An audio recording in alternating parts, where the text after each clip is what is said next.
교회 소식을 알려드리겠습니다.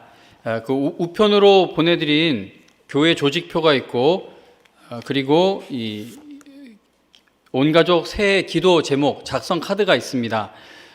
이 기도 제목 카드를 잘 작성하셔서 우편으로 보내주셔도 되고, 또는 사진을 찍어서 교구장님께 사진으로 보내주셔도 되고, 교회로 직접 가지고 오셔도 됩니다. 그리고 꼭 여기에 기도 제목을 적으실 필요는 없습니다. 그냥 카톡으로 기도 제목을 적으셔서 교구장님께 문자나 카톡으로 보내주셔도 되고, 어떠한 방식으로든 기도 제목을 교구장님들께 알려주시면 이제 교구장님들이 또 그걸 기도 제목 카드를 만들어서 또 1년 동안 여러분들과 함께 여러분들을 위해 기도해 주실 예정입니다. 그래서 기도 제목을 빨리 주실수록 또 교구장님들이 여러분들을 위해 기도할 수 있는 그 카드를 만드는 속도를 낼 수 있겠습니다. 그리고 교회 조직표를 보내드렸는데, 그 조직표에서 이름이 누락되었거나 또는 수정되어야 할 부분이 있을 경우에는 교구장님에게 연락을 주시기 바랍니다. 이번 올해 이 조직표에서 교회 직분은 최근 3년 동안의 교회 출석을 근거로 해서 임명을 하였습니다. 직분이 임명되지 않으면 교인 명부에서 빠지게 되는 것으로 오해하시는 경우가 많은데, 그렇지 않습니다. 집사, 권찰 이런 직분이 붙지 않아도 여전히 영광교회 교인으로는 등록이 되어 있습니다. 현재 코로나19로 인해 온라인 예배 참석도 예배 출석으로 인정을 해드리고 있습니다. 그러므로 집사나 이런 직분에서 이름이 누락되신 분들 중에 집에서 주일 예배를 온라인으로 드리고 계시는 분들은 교구장님께 연락 주시면 다시 그 앞에 직분 있는 곳에 이름을 넣어 드리도록 하겠습니다. 직분자 선출을 위한 투표 결과를 알려드립니다. 투표권이 있는 360명 중 83%인 300명이 투표에 참여해 주셨습니다. 그 중에 12표가 무효이고 유효 투표수는 288명입니다. 개표 결과 직분자 후보 모두가 다 피택되셨습니다. 기도해 주시고 함께해 주신 모든 분들에게 감사를 드립니다. 이제 직분자 교육을 시작을 해야 하는데, 우리가 다 알다시피 교회에 모이는 것이 금지되어 있습니다. 그나마 어제 발표에 의하면 그나마 예배 드리는 숫자를 조금 더 허용을 해주긴 했지만 성경 공부나 이거를 할 수가 없습니다. 그래서 기도해 주세요. 어떻게 해야 직분자 교육을 진행할 수 있을지 고민이 깊은데, 또 기도해 주시면 하나님께서 지혜를 주실 줄로 믿습니다. 어제 정부에서 예배당 좌석수 10% 이내 참석 가능하다라는 새로운 방역 수칙을 발표하여서 이제 다음 주일부터는 여기 영광교회 본당에 한 약 40명 정도 모여 예배를 드릴 수 있게 되었습니다. 주일날 교회에 오셔서 예배 드리실 분들은 반드시 교구장님께 사전 등록해 주시기를 바랍니다. 이번 주부터는 교회에 오셔서 수요일 오전 예배를 드리실 수 있습니다. 수요 예배 오실 분들은 연락 주시지 않으셔도 괜찮습니다. 왜냐하면 우리가 다 모여도 요즘에 보니까 40명이 안 돼요. 코로나로 인해서 모이는 게 조심스럽다 보니까. 그래서 수요 예배 오실 분들은 그냥 수요일 오전 11시 예배에 오시면 되겠습니다. 그리고 새벽 기도 시작 일정은 추후 공지해 드리겠습니다. 그리고 이거는 말씀드리기가 조금 이상하긴 하지만 어제 뉴스에 보니까 이 마스크를 써도 통성 기도 찬송가 부르면 비말이 그래도 퍼질 수 있다라고 또 그런 교회 관련 기사를 읽었는데, 동의가 되든 동의가 되지 않던 교회에서 그렇다 찬송을 아주 안 부를 수는 없습니다. 그래서 찬송 부르실 때 평소보다 조금 더 작게 부르시는 것이 좋지 않을까, 그렇게 생각을 해봅니다. 지하 예배실 리모델링 공사가 순조롭게 진행되어지고 있습니다. 완공되면 사진을 정말 보여드리고 싶을 정도로 예쁘게 꾸며지고 있습니다. 기도해주고 계시는 모든 분들에게 진심으로 감사의 말씀을 드립니다. 우리 다 같이 사도신경으로 우리의 신앙을 고백하겠습니다.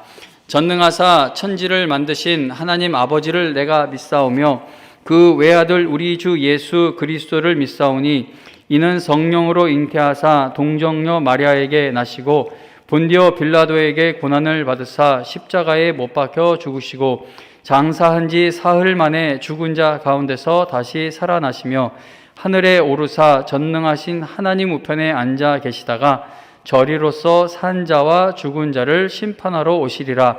성령을 믿사오며 거룩한 공예와 성도가 서로 교통하는 것과 죄를 사하여 주시는 것과 몸이 다시 사는 것과 영원히 사는 것을 믿사옵나이다. 아멘. 찬송가 288장, 찬송가 288장, 통일 찬송가는 204장입니다. 찬송 부른 후 이희선 장로님께서 기도해 주시겠습니다.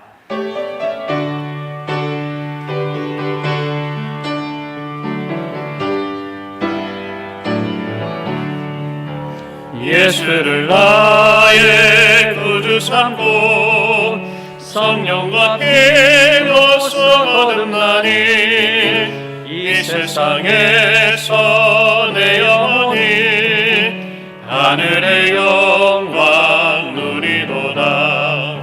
이것이 나의 간증이요 이것이 나의 찬송이세.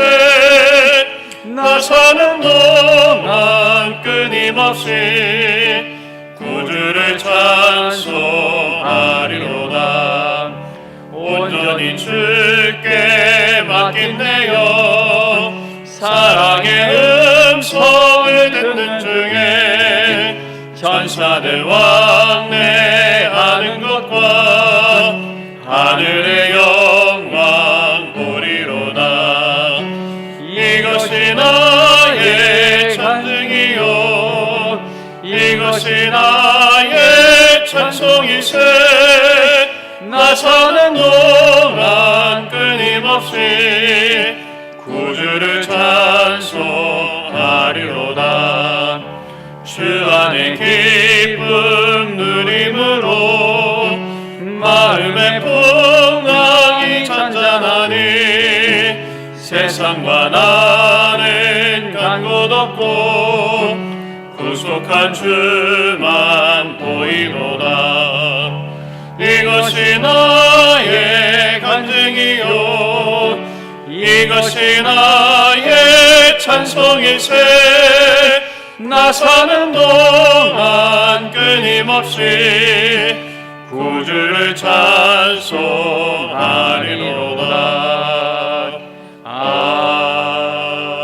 아멘.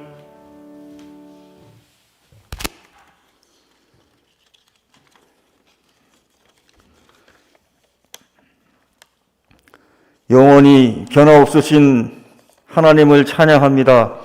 우리에게 언제나 선한 것을 주시는 하나님, 거룩한 주일을 맞이하여 마음을 다해 주님을 예배하고자 합니다. 오늘 이 시간 임재하여 주셔서 오직 하나님께만 영광 돌리는 귀한 예배의 시간이 되게 하옵소서. 지난 일주일 동안 하나님을 찬양하지 못했던 저희들의 허물을 용서하여 주시옵소서. 세상의 소금과 빛으로 살지 못한 우리의 삶을 정결한 마음으로 바꾸어 주시고 주님을 온전한 마음으로 바라보게 하옵소서. 2021년 신년이 시작되었습니다. 주님께서 허락하신 새해가 주님 앞에서 믿음의 복된 날이 될 수 있도록 주님 우리를 강하게 붙들어 주시옵소서. 특별히 올해는 영광의 성도님들 믿음이 더욱 성장하여 하나님의 마음을 기쁘게 하는 신실한 주의 종들이 될 수 있기를 기도합니다. 2021년도에는 우리의 완악한 마음이 부드러워지게 하옵소서. 2021년에는 교만한 마음이 낮아지게 하옵소서.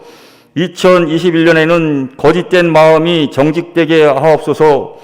2021년에는 탐욕한 마음이 헌신의 마음이 되게 하옵소서. 영광교회를 지금까지 눈동자와 같이 지으신 주님의 은혜에 감사드립니다. 세계 땅끝까지 영광교회가 선교하게 하심을 감사드립니다. 선교사님들에게 힘주시고 모든 선교 일에 함께하여 주시옵소서. 영광교회 50주년을 맞이하였습니다. 더 많은 주님의 일을 하고자 합니다.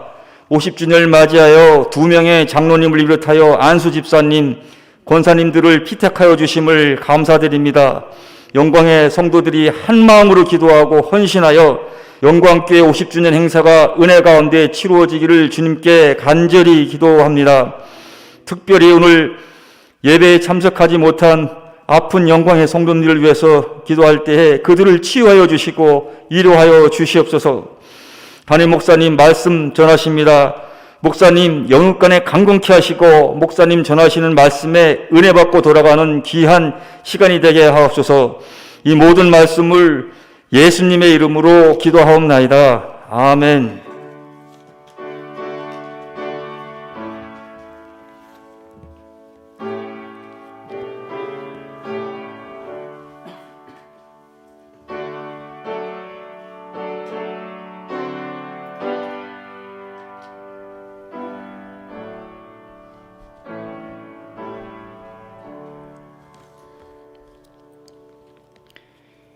오늘은 출애굽기 5장을 본문으로 말씀의 은혜를 나누려고 합니다. 출애굽기 5장입니다. 출애굽기 5장. 출애굽기 5장 1절에서 3절 말씀 보시겠습니다. 출애굽기 5장 1절에서 3절 하나님의 말씀 읽어드립니다. 그 후에 모세와 아론이 바로에게 가서 이르되 이스라엘의 하나님 여호와께서 이렇게 말씀하시기를 내 백성을 보내라. 그러면 그들이 광야에서 내 앞에 절기를 지킬 것이니라 하셨나이다. 바로가 이르되 여호와가 누구이기에 내가 그의 목소리를 듣고 이스라엘을 보내겠느냐. 나는 여호와를 알지 못하니 이스라엘을 보내지 아니하리라. 그들이 이르되 히브리인의 하나님이 우리에게 나타나셨은즉 우리가 광야로 사흘 길쯤 가서 우리 하나님 여호와께 제사를 드리려 하오니 가도록 허락하소서. 여호와께서 전염병이나 칼로 우리를 치실까 두려워하나이다. 아멘. 자, 오늘 이 시간에는 예배를 드리기 위한 싸움이라는 제목으로 하나님의 말씀 증거하겠습니다. 코로나19로 인해 직분자 선출을 위한 투표 진행의 과정이 쉽지 않았지만 그래도 하나님의 은혜로 잘 마치게 되었습니다. 이제 새로 직분자가 되실 분들이 정해진 것이죠. 자, 교회에서 직분을 받은 성도가 하나님께 쓰임받기 위해 가장 먼저 해야 할 일은 무엇이라고 생각하십니까? 직분자들 뿐만 아니라 우리 모두가 하나님께서 교회와 성도에게 맡기신 일을 충성되게 감당하기 위해 가장 먼저 어떤 일부터 시작을 해야 하겠습니까? 첫 번째 단추를 잘못 끼게 되면 그 두 번째, 세 번째 밑에 단추를 아무리 맞추려고 해도 이게 제대로 맞춰지지가 않습니다.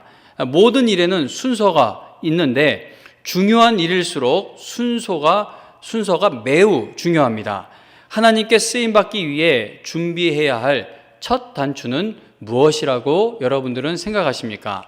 하나님께 쓰임받기 위해서는 하나님께서 어떤 성도와 교회를 찾고 계시는지를 먼저 알아야 할 것입니다. 요한복음 4장 23절에 보면 우리 주 예수님께서는 하나님 아버지께서 예배하는 자들을 찾으신다라는 사실을 말씀하십니다. 하나님께 쓰임받기 위해 가장 먼저 시작해야 할 일은 무엇입니까? 하나님이 누구를 찾으신다고요? 예배하는 자를 찾으신다. 그러므로 쓰임받기 위해 우리가 가장 먼저 해야 하는 일은 하나님을 진정으로 예배하는 자가 되는 것입니다. 하나님께 쓰임받는 교회와 성도가 되기 위한 첫 단추는 바로 하나님께서 받으시는 예배를 드리는 데에 있다는 겁니다. A.W. 토저 목사님은 하나님께서는 사람을 부르셔서 먼저 예배자로 만드시고 그리고 그 후에 일하는 자로 만드신다라는 말을 했습니다. 어느 목사님께서 성경 전체는 예배 교과서와 같다라고 말씀하며 성경을 이렇게 요약해서 설명했습니다. 읽어드립니다. 창세기는 예배의 대상이 누구인가를 말씀합니다. 출애굽기는 하나님께서 택하신 백성들을 출애굽시키신 이유가 그들로 하여금 예배 드릴 수 있게 하기 위해서임을 말씀하고 있습니다. 레위기는 예배 드리는 방법을 자세히 설명해 놓았습니다. 역사서에는 참된 예배를 드리는 자가 하나님의 복을 누리며, 그리고 예배에 실패한 백성은 비참해진다는 사실을 보여줍니다. 그리고 시가서 말씀은 하나님을 찬양하는 방법을 깨우쳐 줍니다.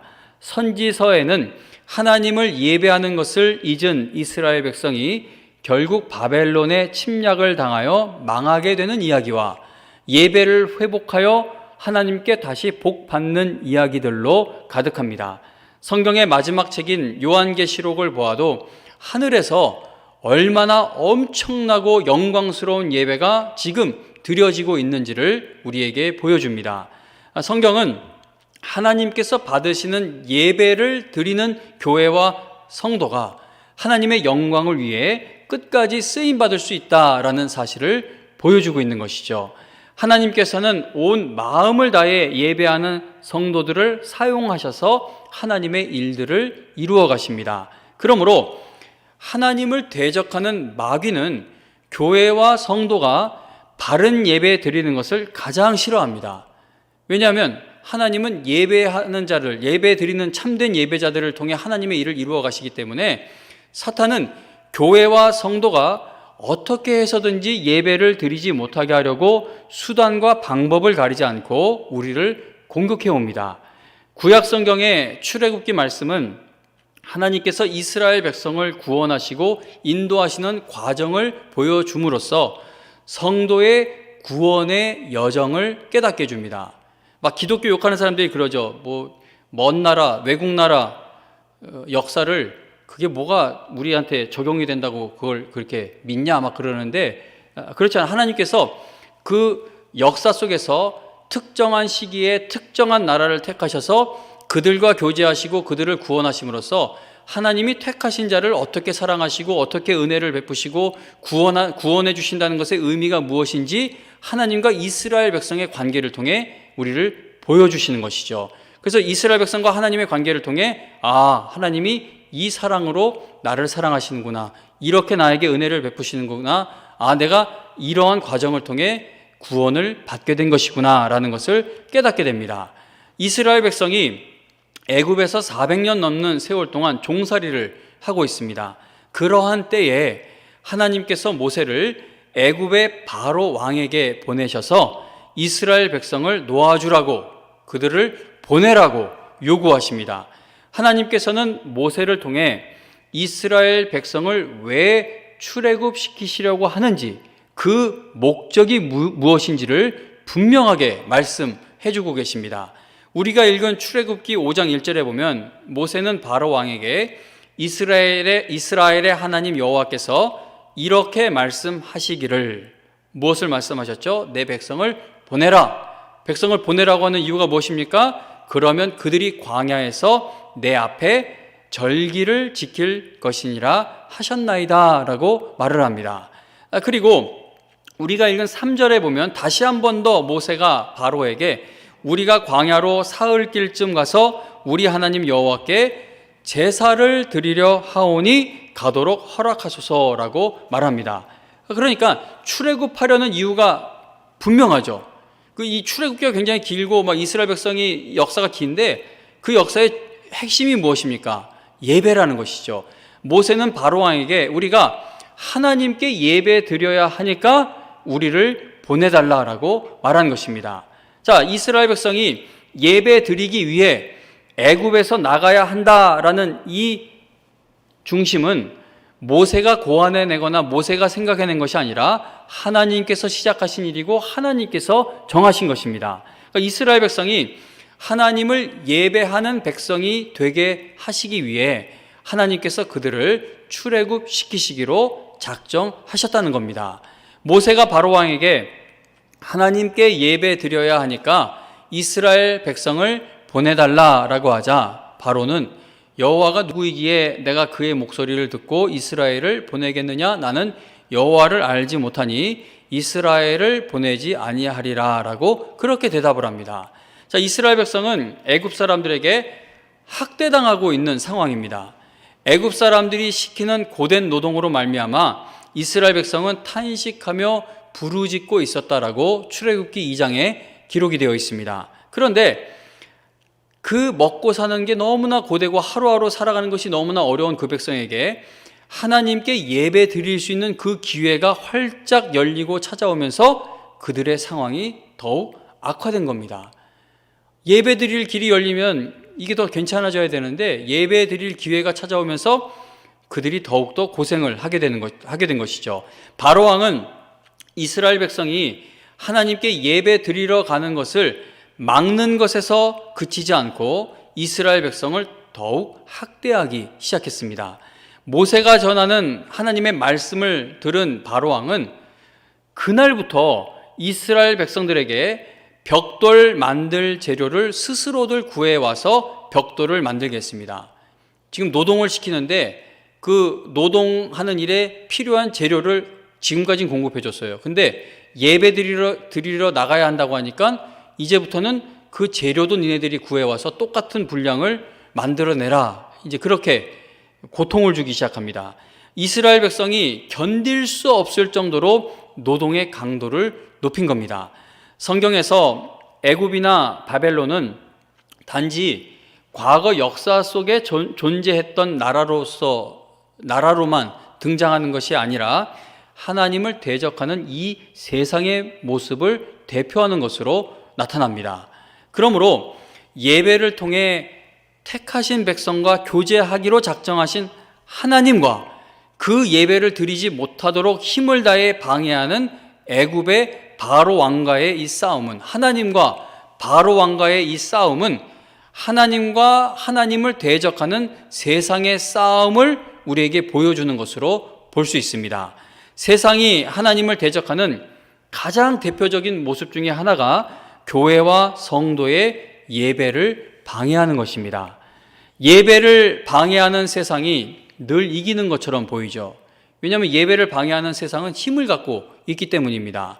김일성, 김정일, 김정은에 이르기까지 쉬지 않고 기독교인들을 색출해서 끔찍한 고통을 주고 있는 저 북한을 보면은 예배를 방해하는 세상의 힘이 이기고 있는 것처럼 보입니다. 수천 개의 십자가를 교회에서 다 철거시키거나 다 떼어내게 하고 십자가가 있던 그 자리에 시진핑 주석의 사진이나 사회주의 핵심 가치관에 대한 선전물들을 걸게 하는 저 중국을 보면은, 그리고 선교사들을 쫓아내고 있는 저 중국을 보면은 예배를 방해하는 세상의 힘이 이기고 있는 것처럼 보여집니다.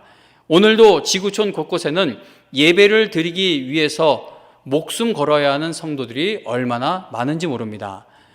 근데 이렇게 극단적인 예가 아니더라도 실제로 성도님들 중에는 직장에서 교회 다니는 것을 아는 상사나 이런 회사에서 교회 가면은 회사에서 불이익 당할 줄 알라고 그렇게 협박당하는 성도들이 실제로 있습니다.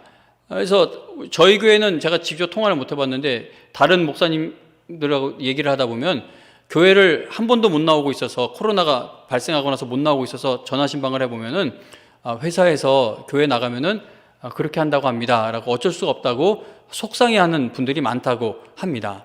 그러니까 예배는 우리가 예배를 드려야 하는데 예배를 방해하는 이 세상이 늘 이기는 것처럼 보여지는 일이 한두 가지가 아닙니다. 하나님을 예배하기 위해 애굽을 떠나겠다고 말한 것에 대해 분노하게 된 바로 왕은 이스라엘 백성들을 이전보다 더 괴롭히기 시작했습니다. 예배 드리는 것을 가로막고 방해하는 바로의 세력이 하나님을 이기는 것처럼 보여지는 상황입니다. 자, 그러자 이스라엘 백성이 어떻게 반응했습니까? 우리가 고난당해도 예배만 드릴 수 있다면 이 고난을 참겠다, 이러질 않았어요. 고난당하자 이스라엘 백성들은 이제 모세를 원망하기 시작합니다. 그러자 모세가 어떻게 반응했죠? 아이고, 이 사람들이 예배 드리면 살 수 있는 것을 알지 못하는구나. 그 예배만 드리면 우리가 살 수 있다. 그렇게 반응한 것이 아니라 원망을 당하자 모세도 하나님 앞에 나아가 그의 속상한 마음을 토해내게 됩니다. 바로의 괴롭힘을 당하게 된 이스라엘 백성들의 원망을 듣게 된 모세가 하나님 앞에 나아가 어떤 마음을 드러냈는지 출애굽기 마지막 부분인 5장의 마지막 부분인 22절과 23절을 보시기 바랍니다. 출애굽기 5장 22절 23절을 보시면 22절 이전의 말씀은 이제 백성들이 모세에게 원망하는 이야기가 있어요. 원망하는 소리를 들은 모세가 여호와께 돌아와서 아뢰되 주여 어찌하여 이 백성이 학대를 당하게 하셨나이까? 어찌하여 나를 보내셨나이까? 내가 바로에게 들어가서 주의 이름으로 말한 후로부터, 그러니까 내가 바로한테 가서 이 백성 예배드려야 하는 백성이라고 말한 그 후로부터 그가 이 백성을 더 학대하며 주께서도 주의 백성을 구원하지 아니하시나이다. 아멘. 이스라엘 백성과 모세가 당하는 이 일들을 통해 우리는 하나님을 대적하는 세상을 무찌르고 이 예배를 방해하는 세상을 이기고 예배를 드릴 수 있게 되는 것은 우리의 힘만으로 이루어질 수 있는 일이 아니라는 것을 깨닫게 됩니다. 지금 여기서 아무도 예배 드리는 것을 간절히 바라거나 소망하고 있지 않아요. 뭐 바로는 말할 것도 없고 그 예배 드리게 해주겠다고 하나님이 찾아와 주셨는데 그 백성도, 예배 드려야 할 백성도 원망이 가득해요. 심지어 모세까지도 왜 예배 드린다고 하는 그 말을 전하게 해서 이 일을 당합니까? 하나님 뭐 하십니까? 라고 속상해하고 있어요. 그러니까 아무도 하나님께 택함받은 백성이 예배 드릴 수 있게끔 길을 열 수 있는 힘과 능력이 없어요. 무능해요. 이제 이스라엘 백성이 하나님을 예배하러 가는 것을 막으려는 바로 왕과 그 백성을 예배할 수 있게 하기 위해 일하시는 하나님과의 싸움이 시작됩니다. 하나님께서 애굽에 무서운 재앙을 하나씩 내리셔도 끝까지 이스라엘 백성을 보낼 수 없다고 고집을 부리던 바로 왕은 결국 10번째 재앙 앞에서 꺾이게 되죠. 그리고 보내버립니다. 그러니까 하나님의 은혜로 하나님의 자녀가 된 이스라엘 백성은 하나님의 은혜로 출애굽하여 하나님께 예배 드릴 수 있는 자유를 얻게 된 것입니다. 그러니까 예배는 우리가 작정한다고 얻어지는 것도 아니고 내가 계획한다고 해서 만들어낼 수 있는 것이 아니라 예배라는 것은 하나님께서 택한 백성에게 주시는, 택한 자녀에게 주시는 하나님의 은혜라는 겁니다. 자, 그러므로 예배는 하나님이 계획하시고 하나님이 작정하시고 하나님이 시작하게 하신 것이기 때문에, 그러므로 성도가 하나님께 예배 드리는 것은 이 세상의 어떤 권력자나 국가가 정하거나 허락해야 드릴 수 있는 것이 아니라는 겁니다. 지금 이 시국에 이런 설교를 하면 또 막 오해를 해요.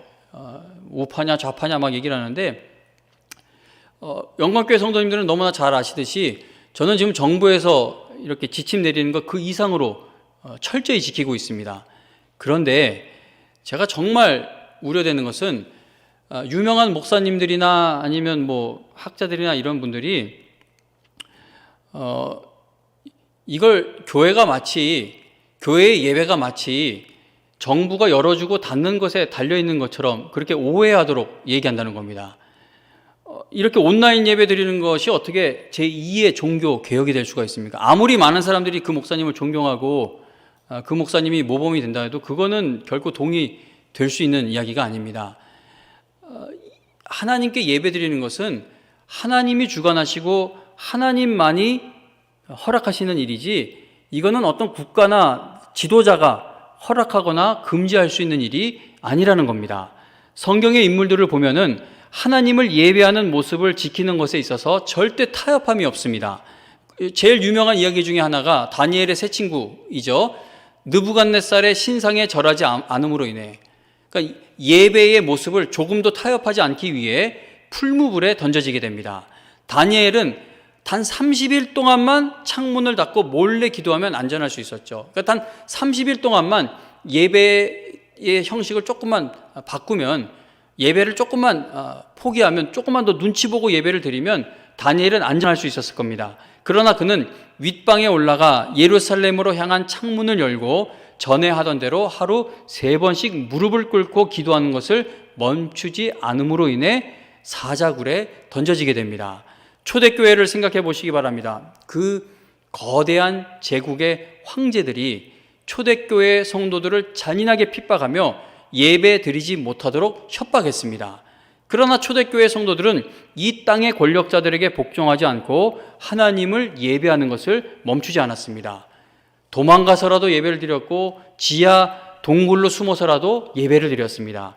예배하는 권리, 예배할 수 있는 특권, 예배의 이 의무는 하나님께서 택함받은 자녀에게 주시는 은혜이고 하나님의 명령이기 때문에 참된 그리스도인은 결코 예배를 포기할 수가 없다는 겁니다. 지난달에 태영호 의원이, 그 북한에서 넘어온 태영호 의원이 국회에서 필리버스터를 하면서 평양의 봉수교회 이야기해 주는 것을 잠시 듣게 되었습니다. 김일성이가 북한에도 종교의 자유가 있다는 것을 세계에 보여주기 위해서 1988년도에 평양에 봉수교회를 세웠다고 합니다. 교회 건물을 세운 김일성은 이제 자기가 교인이었기 때문에 안다고 하면서 그 일요일 되면은 예배 드리려고 모이는, 만약에 북한 땅에 아직 기독교인이 남아있다면 모여드는 기독교인들이 있을 거니까 감시하라고, 저기 멀리서 망원경 같은 걸로 놓고 교회에 오는 사람 있나 감시해 보라고 그렇게 지시를 내렸다고 합니다. 그런데 정말로 매 주일 예배 시간만 되면 그 교회 주변을 빙빙 도는 사람들이 나타나기 시작했다고 합니다. 그래서 그들을 잡아다가 조사해 보니까 기독교인들이었다고 합니다. 성도님 여러분, 참된 그리스도인들은 북한 땅과 같은 곳에서도 목숨을 걸고 예배드리는 것을 우리는 보게 됩니다. 합동신학대학교의 이승구 교수님이라는 분이, 우리는 지금 비정상적인 상황에서 비정상적인 방법으로 예배를 드릴 수밖에 없지만, 지금 이렇게 비정상적인 모습으로 예배 드리는 것을 당연하게 생각하거나 이러한 방식으로 예배 드리는 것에 익숙해지면은 안 된다라고 말씀하는 것을 듣고 제가 힘을 얻었습니다. 지금 온 세상이 비정상적이잖아요, 이 코로나로 인해. 그러니 우리도 비정상적인 방식으로 예배를 드리고 있지만 여기에 우리가 익숙해져서는 안 된다는 겁니다. 그래서 목사님들 중에 교회에 꼭 모여야만 예배냐, 구제산업하고 코로나 시대에 어려우니까 불쌍한 사람도 도와주고 그러면 그게 교회의 예배가 될 수 있다고 그런 얘기하는데, 그렇지 않아요. 결코 그걸로 예배가 대체될 수는 없습니다.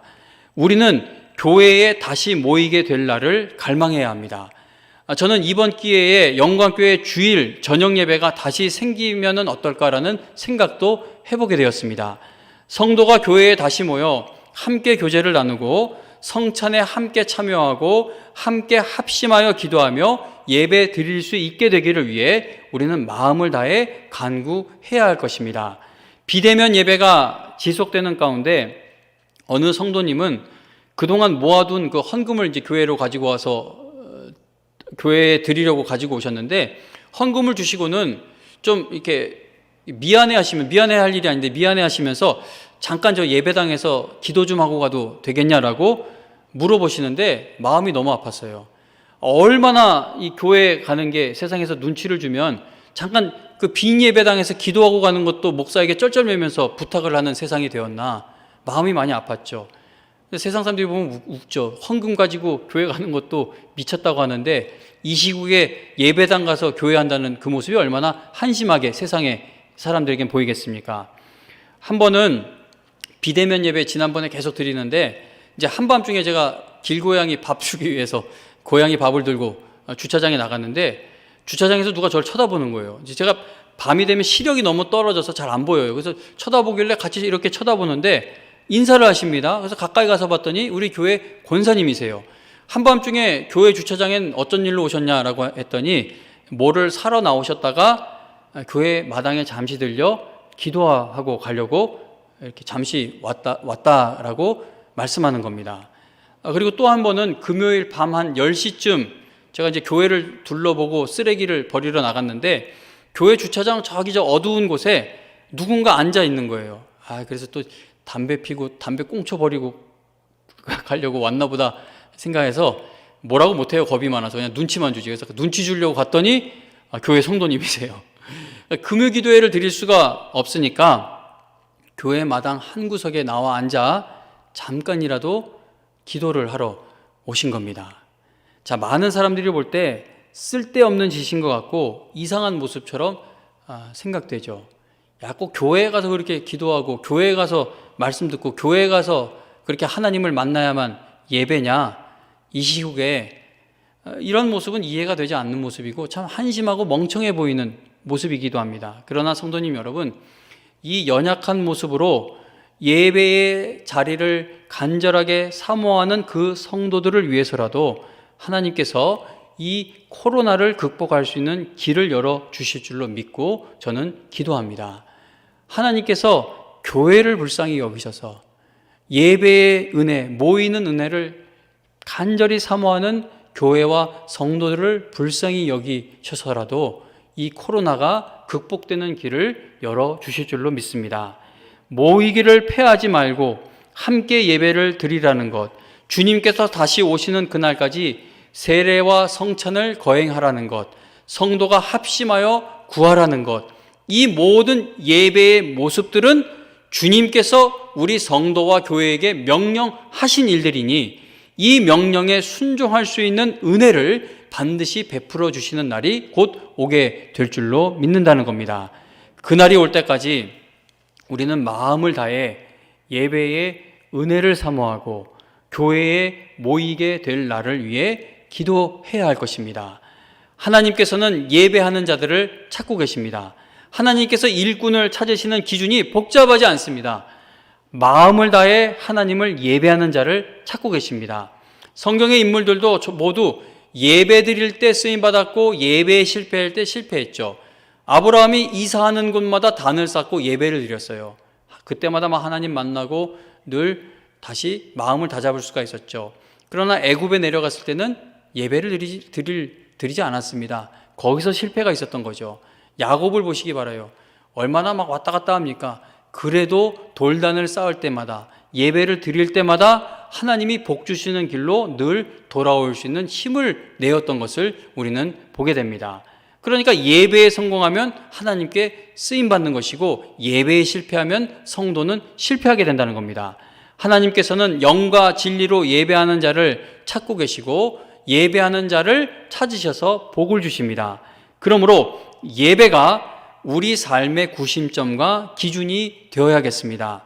제가 잔소리처럼 늘 말씀드리고 또 말씀드리고 앞으로도 계속 말씀드리겠지만 성도는 예배 생활이 흔들리면 나머지가 다 흔들리게 됩니다. 성도는 예배에 실패하면 다 실패하게 됩니다. 항상 창피하지만 제 개인적인 얘기를 또 말씀드리자면 지금 2차례 눈이 많이 왔어요. 눈이 많이 오면 또 꼭 밤에 와요. 그러면 목사님들 다 멀리 막 의정부 저쪽 강북 막 이런 데 막 다 흩어져 교육자님들 사시니까 올 수가 없으니까 저하고 아내하고 이렇게 눈을 치우러 나갑니다. 근데 저희 집 건너편에 사는 어떤 분이 저를 되게 싫어해요. 주차 신고 내가 한 거 아닌데 동네에다가 내가 신고했다고 소문을 내고 그리고 뭐 쓰레기 있으면 이쪽 담벼락에다 꼭 버리고 그래서 쓰레기 이쪽에다 버리지 말라고 붙여놨더니 그걸 뜯어서 우리 집으로 던져버리더라고요. 그리고 눈이 오면 꼭 그 담벼락이 넓은데 꼭 우리 그 뒷문 거기다 이만큼 쌓아놔요. 그래서 이분이 여기 문이 있는 게 이걸 잊어먹었나 싶어가지고 제가 그걸 거기만 딱 파가지고 여기는 문이라는 걸 표시하기 위해 해놓으면은요 잠도 없나 봐요. 한밤중에 다시 얻다가 눈을 끌어다가 거기를 다시 막아놔요. 그래서 내가 화가 나서 두고 보자 그러고 있는데 오늘 오후부터 내일 오전까지 눈이 많이 온대요. 그래서 눈을 나도 끌어다가 그 집 마당에다 갖다가 퍼부어버려야 되겠다. 그러면서 이 설교 말씀을 준비하는데 이 마음이 생기는 거는 저도 예배에 실패하고 있다라는 징조입니다. 그러니까 예배에 은혜 받으면요 이렇게 완악하고 분을 다스리지 못하는 마음이 일어나질 않아요. 그러니까 성도님 여러분, 성도는 삶의 모든 영역에서 마음이 다스려지지 않고 절제가 되지 않고 이게 온유한 마음이 깨지는 것은 그 쓰레기를 버리고 막 눈을 갖다가 몰아치는 그 사람의 문제가 아니라 예배에 은혜 받지 못하고 있는 내가 문제라는 겁니다.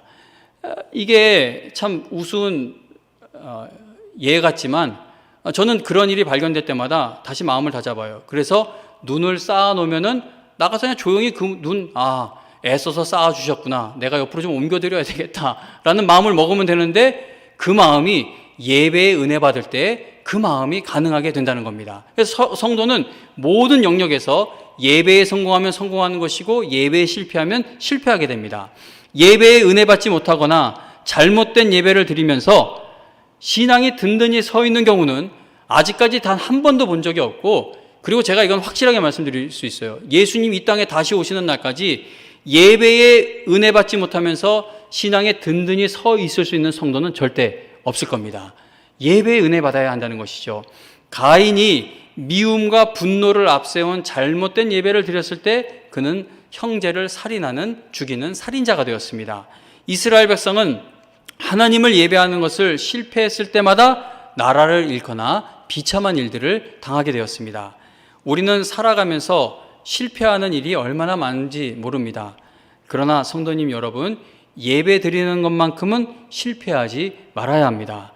하나님께 부름받은 우리의 귀하고 소중한 삶을 낭비하지 않기 위해서는 예배의 성공자들이 되어 하나님께 쓰임 받아야겠습니다. 예배 시간에 은혜 받으면요, 이겨내지 못할 마음의 싸움이 없게 됩니다. 예배의 힘은 정말 강력하죠.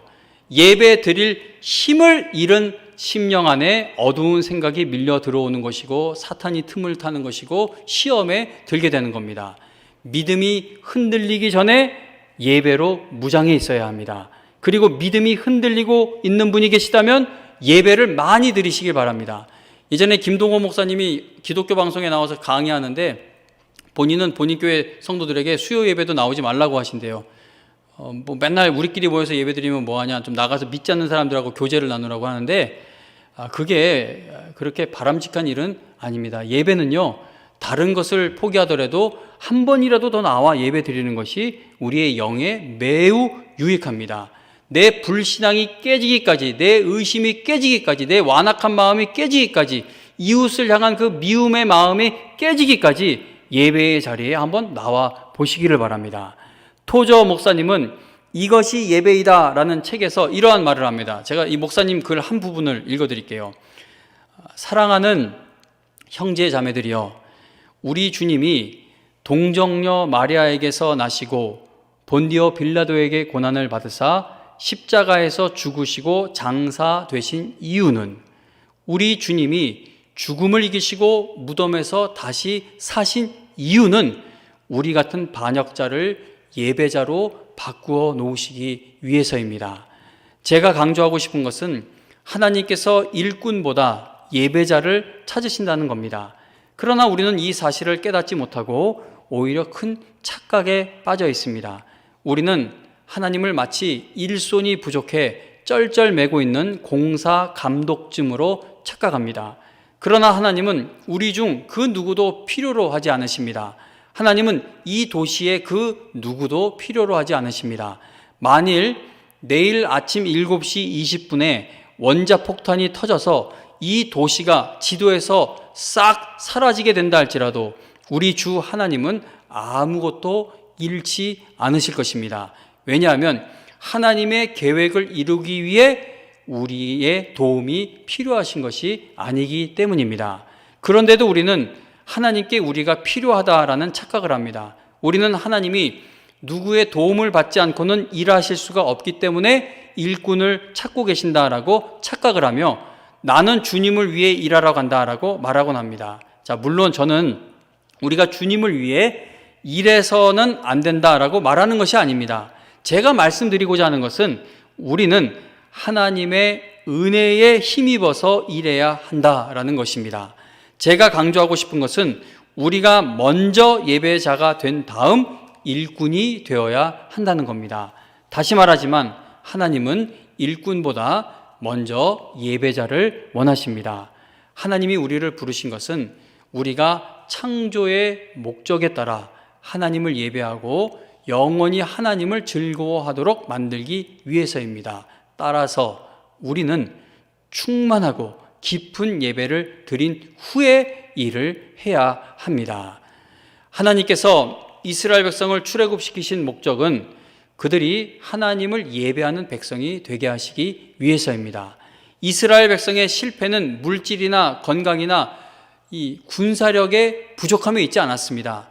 그들의 존재 목적인 하나님을 예배하는 일에 실패했을 때 그들은 모든 일에 실패하는 자들이 되었고, 그들이 군사력이 없고 도울 자가 없고 재정적으로 부족해도 그들이 예배 드리는 일에 성공했으면 늘 하나님이 그들을 도우셔서 승리케 하시는 것을 보게 됩니다. 이제 새롭게 직분을 받게 되실 분들은 모두 하나님께서 찾으시는 그 예배자가 되시기를 부탁드립니다. 예배의 은혜가 충만한 직분자들이 하나님께 쓰임받게 되어 영광교회가 하나님의 말씀으로 흥왕하게 되기를 기대하며 기도합니다. 우리를 예배자로 부르신 하나님께서 예배를 드리기 위한 이 싸움에 지금 함께하고 계십니다. 그러므로 하나님을 예배하는 자는 결코 패하지 않습니다. 하나님은 패하지 않으시는 분인데 그분이 예배를 드리는 이 싸움에 함께 해주고 계시기 때문입니다. 성도님 여러분, 온라인 예배 드리고 계시는 성도님 여러분, 힘내세요. 1년 넘게 온라인으로 드리지만 늘 현장으로 나올 예배를 사모하시고, 하나님, 나 정말 예배당에 다시 나가 예배하기를 바라는데 이 코로나 때문에 여러 가지 일들로 인해 제가 못 나갑니다. 하나님, 저를 불쌍히 여기셔서라도 정말 하나님, 예배에 모이는 은혜를 간절히 사모하는 이 한국교회 성도들을 불쌍히 여기셔서라도 이 코로나가 극복되어지는 역사가 나타나게 하여 주옵소서. 그렇게 기도할 때 1년이든 2년이든 온라인 예배를 드리셨다 할지라도 현장 예배 나왔을 때 정말 하나님이 큰 예배의 은혜를 체험케 하여 주실 줄로 믿습니다. 여러분 모두 하나님이 찾고 계시는 그 참된 예배자들이 다 되셔서 천국에 가는 그날까지 예배 드리는 성도에게만 부어지는 능력 얻어 끝까지 하나님의 영광을 위해 쓰임받게 되시기를 주님의 이름으로 축원합니다.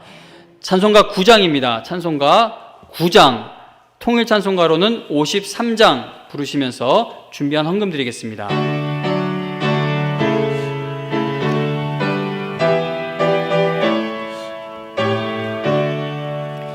하늘에 가득 찬 영광의 하나님, 온 땅에 충만한 존귀하신 하나님, 생명과 빛으로 지혜와 권능으로 언제나 우리를 지키시는 하나님,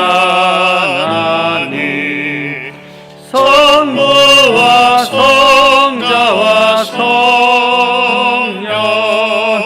삼위의 하나님, 우리 예배를 받아주시옵소서.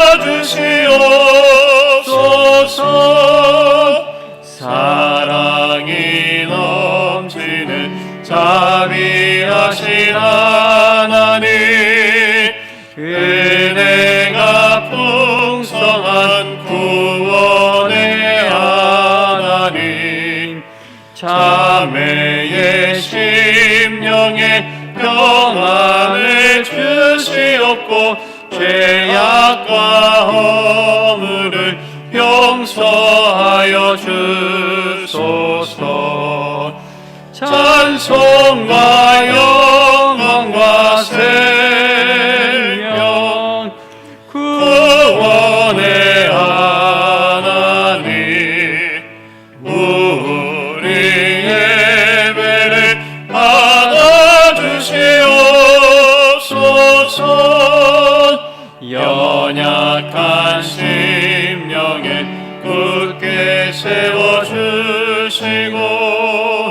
우둔한 마음을 지혜롭게 하시고 주의 뜻 받들어 참되게 살아가며 주 말씀 따라서 용감하게 하소서.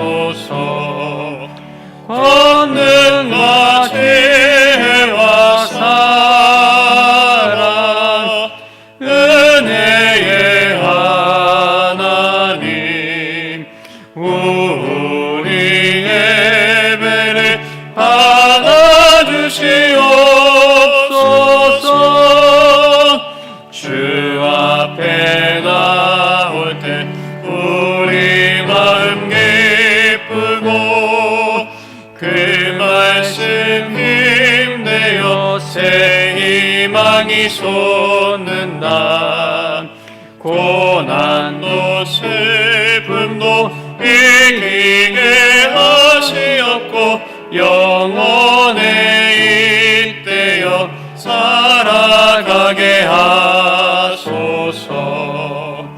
우리의 자랑과 기쁨 생명의 하나님, 우리의 예배를 받아주시옵소서.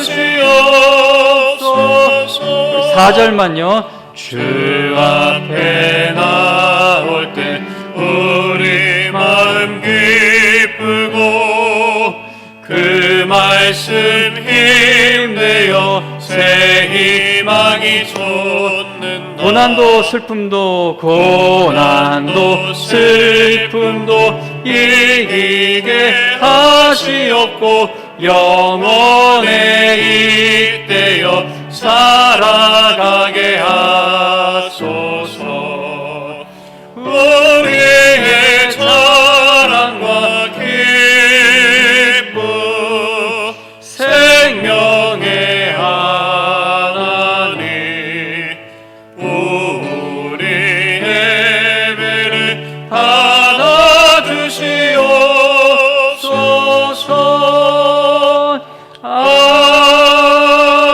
아멘. 계속 반주해 주시고 우리 잠깐 함께 마음으로 합심해 기도하는 시간 갖도록 하겠습니다. 사랑하는 성도님 여러분, 세상이 아무리 혼란스러워도요, 예배에 성공하면 우리 마음과 생각을 세상을 알지 못하는 그 하나님의 평강으로 지켜주실 것입니다. 이 땅에 어떤 험악한 일이 일어나도 하나님이 마음과 생각을 지켜주시면 이겨낼 수 있습니다. 우리 믿음의 선조들을 보세요. 초대교회 성도들을 보세요. 그 모진 고난 속에서도 예배를 포기하지 않았던 것은 예배를 통해 하나님을 만나 새 힘을 늘 얻었고 속사람이 새로워진다는 것을 체험했기 때문입니다. 우리가 흔들리는 건요, 돈이 없기 때문이 아니고 내가 원하는 정권이 들어서 있지 않기 때문이 아니고 그런 게 아닙니다. 우리가 늘 실패하는 것은 예배에 실패하고 있기 때문입니다. 이 시간 하나님의 은혜를 구하겠습니다. 하나님 아버지, 내 하늘나라 가는 그날까지, 내 호흡이 멈추는 그날까지 예배를 드리기 위한 싸움에서 승리케 하여 주시옵소서. 하나님, 내 자녀들을 위해 기도합니다. 내 자녀들을 향한 가장 간절하게 바라는 것은 우리 자녀들이 나보다 더 하나님을 사랑하고 예배의 은혜를 사모하는 자녀들이 되게 하여 주옵소서. 우리 다 같이 하나님 앞에 마음으로 합심하여 기도합니다.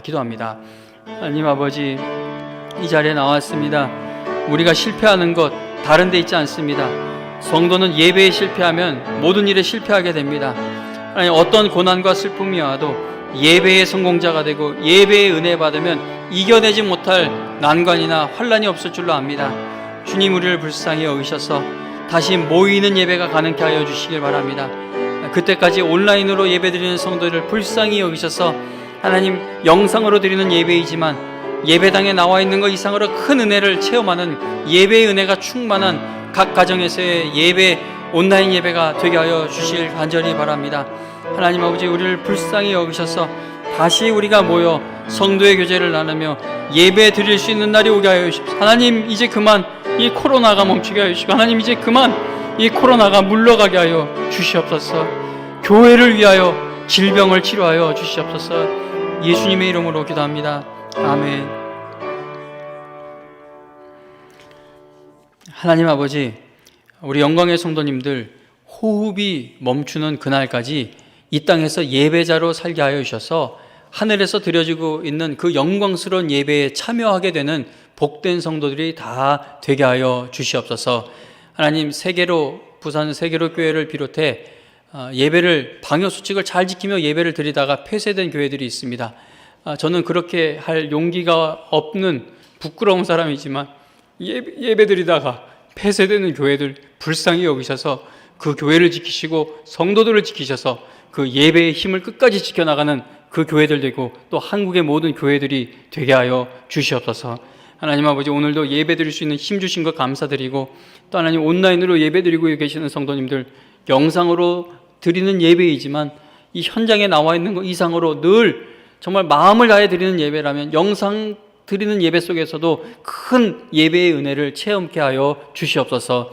오늘도 하나님 앞에 귀한 것들입니다. 하늘나라의 확장과 영광을 위해 사용하여 주시고 드리는 손길들 끝까지 드릴 힘 잃지 않도록 생업의 터전을 붙들어 주시고 직장에서의 위치가 견고하게 하여 주시며 두드리고 있는 취업의 문도 열려지게 하여 주시고 일할 수 있는 건강과 안전도 지켜 주시옵소서.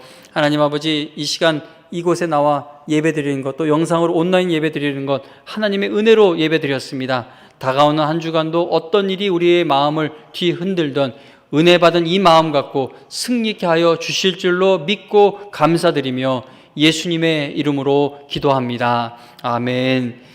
마지막 찬송은 210장입니다. 210장, 통일 찬송가는 245장입니다.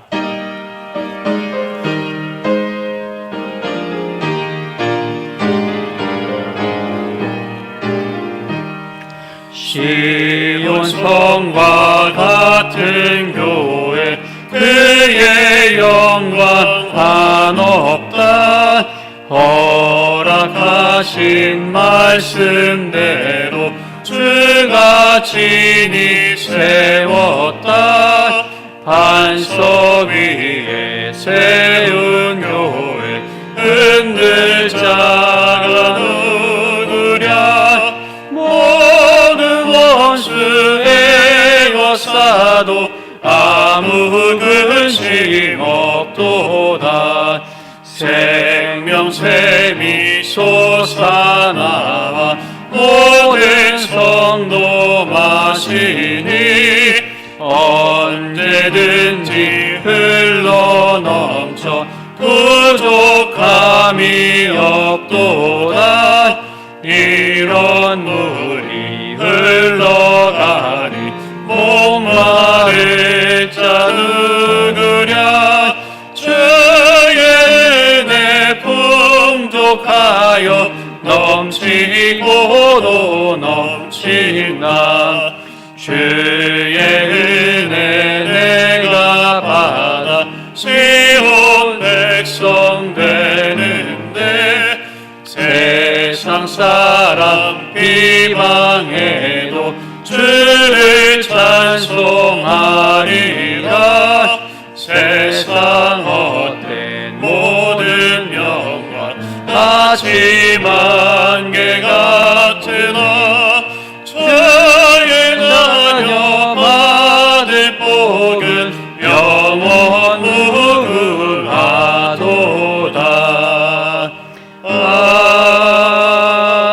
아멘. 이제는 교회의 머리가 되시는 우리 주 예수 그리스도의 은혜와 하나님께서 택하신 백성을 절대 놓지 않으시며 끝까지 사랑하시고 끝까지 예배 드리는 자들로 세워주시는 하나님 아버지의 그 극진하신 사랑과 그리고 성령 하나님의 인도하시고 또 보호하시며 기도를 도우시며 예배 드릴 수 있는 마음을 허락하시는 그 성령 하나님의 놀라운 은혜가 오늘 이 예배를 드리고 이제 내 남은 삶이 예배를 드리기 위한 싸움에 하나님과 함께 승리하는 그 예배 드리는 자의 삶이 되기를 바라며 돌아가는 우리 모든 성도님들의 머리 위에 이제로부터 영원까지 함께하여 주시기를 간절히 축원하옵나이다. 아멘.